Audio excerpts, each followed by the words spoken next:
నమస్కారం అండి. నా పేరు కమలాకర్ అండి. ఇరు తెలుగు రాష్ట్ర ప్రజలకి సుపరిచితులను. నా పేరు కమలాకర్. నేను ఒక జనసేన కార్యకర్త, అభిమానిని. ముఖ్యంగా ఈరోజు మీ ముందుకు రావడానికి కారణం ఏంటంటే, తిరుపతి పట్టణంలో ఒక చీడపురుగు కిరణ్ రాయల్ అనే వ్యక్తి జనసేన పార్టీని నాశనం చేయడానికి పూనుకున్నాడండి. ఆ వ్యక్తి దుశ్చర్యలని నేను ప్రజల ముందుకి తీసుకురావడానికి నా చిరు ప్రయత్నం నేను చేస్తున్నాను. దయచేసి నన్ను ఆశీర్వదించాల్సిందిగా నేను ప్రార్థిస్తున్నాను. ముఖ్యమైన విషయం ఏంటంటే, ఇవాళ ఇతను మీరు కనుక బాగా గమనించినట్లయితే ఆంధ్ర ప్రజానికం మొత్తానికి తెలుసు. ఏ రోజైతే తిరుపతిలో ఒక జనసేన పార్టీ అభ్యర్థిగా ఒక నాయకుడిని పవన్ కళ్యాణ్ గారిని ప్రకటించారో, ఆ రోజు ఇతను విభేదించి గో బ్యాక్ అనేసి ఫ్లెక్సీలు పెట్టి హంగామా సృష్టించిన వ్యక్తి కిరణ్ రాయల్.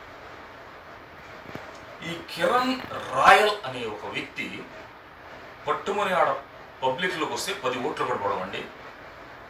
ఇటువంటి వ్యక్తి ఈరోజు తిరుపతి పట్టణ ప్రజలందరూ కూడా ఈయన ఎప్పుడు రాయల్ అయిపోయాడా, రాయల ప్రపంచం మొత్తం ఎదురు చూస్తుంది. ఆ రాయలు భాగవతం కూడా బయటపడతానని నేను ఎదురు చూస్తున్నాను. ముఖ్యంగా కిరణ్ రాయల్, నీకు హెచ్చరిక చేస్తున్నా, నువ్వు ఒక ఎమ్మెల్యే స్థాయి వ్యక్తిని ప్రశ్నించే స్థాయి నీది కాదు. నువ్వేంటో, నీ భాగవతం ఏంటో మొత్తం నేను బయటపెడతా. చిత్తూరు నుంచి వచ్చారు తిరుపతికి, చిత్తూరు నుంచి తిరుపతికి వచ్చారు, నీ పదే పదే ప్రశ్నిస్తున్నావు. అసలు జనసేన సిద్ధాంతాలు తెలుసా నీకు? పవన్ కళ్యాణ్ గారు జనసేన పార్టీ స్థాపించడం యొక్క ముఖ్య ఉద్దేశం ఏంటంటే, ప్రాంతాలకి, కులాలకి, మతాలకి అతీతంగా స్థాపించిన పార్టీ. నువ్వు నిద్రలేసే చిత్తూరు నుంచి తిరుపతికి వచ్చారు, చిత్తూరు నుంచి తిరుపతి వచ్చారంటే అక్కడే నువ్వు ఫెయిల్యూర్ అయిపోయావు. పవన్ కళ్యాణ్ గారు ఒక వ్యక్తిని అభ్యర్థిగా ఆదేశిస్తే నువ్వు శిరసా వహించాలి.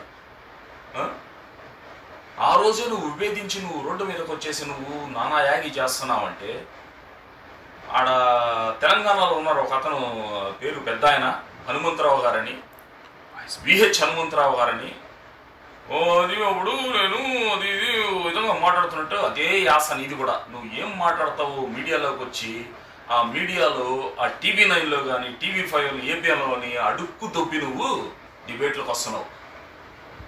ఇట్లాగే నువ్వు కనుక సాగించినట్లయితే ఎమ్మెల్యే ఆరణి శ్రీనివాసులు గారు కామ్గా ఉండొచ్చు, మేము ఉండం. ఒక స్థానిక కార్యకర్తగా నీకు నిత్యం నీకు కౌంటర్ ఇస్తానే ఉంటాం. ఓకేనా? నువ్వు డిబేట్లో నాతో రా. నీకు దమ్ముంటే నువ్వు నికార్సైన కిరణ్, ఆ రాయల్ ఎందుకు రా తోక? నీకు ఆ రాయల్ తోకెట్టొచ్చిందో ఆ భాగవతం కూడా చెప్పురా నాయన, మేము తెలుసుకోవాలి. నేను కూడా తహతహలాడుతున్నా. ఆ రాయల్ భాగవతం ఏంది, నువ్వేంది, నీ పుట్టుకేంది మొత్తం చెప్పురా నాయన. తిరుపతి ప్రజలు కాదు, ఆంధ్ర రాష్ట్ర ప్రజలు యావత్తు ఎదురు చూస్తున్నారు. దయచేసి నీ నాలుకను నువ్వు కనుక అదుపులో పెట్టుకోకపోతే, కిరణ్ రాయల్, నా పేరు కమలాకర్, నీ నిత్యం ఈరోజు స్టార్ట్ అయింది కౌంట్ డౌన్, నేను ప్రశ్నిస్తూనే ఉంటాను నిన్ను.